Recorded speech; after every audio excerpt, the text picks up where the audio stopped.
शकतात मित्रांनो, आम्ही मुळे मॅडमच्या आजी आणि आजोबाकडं आलेलो आहोत आणि त्यांना आपल्या पेमेंट म्हणजे पगार येते, तर ते खूप खुश आहेत की आम्हाला 3,000 रुपये येतात आणि आमचा सगळा खर्च भागत आहे.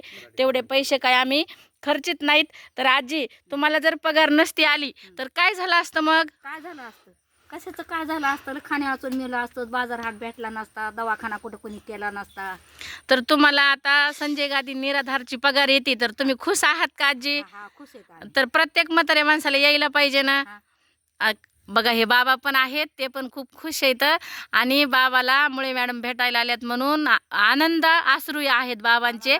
बाबा हसा, हसा बाबा हसा. हसा हसा. तर बघू शकतात मित्रांनो, खूप खुश आहेत आजी आणि बाबा, कारण त्यांना आपल्या संजय गांधी निराधारचं पेमेंट येतं आहे दोघांना मिळून 3,000. तर 2,000 रुपये किराणा आणि बाकी सगळा त्यांचा खर्च भागतोय मित्रांनो.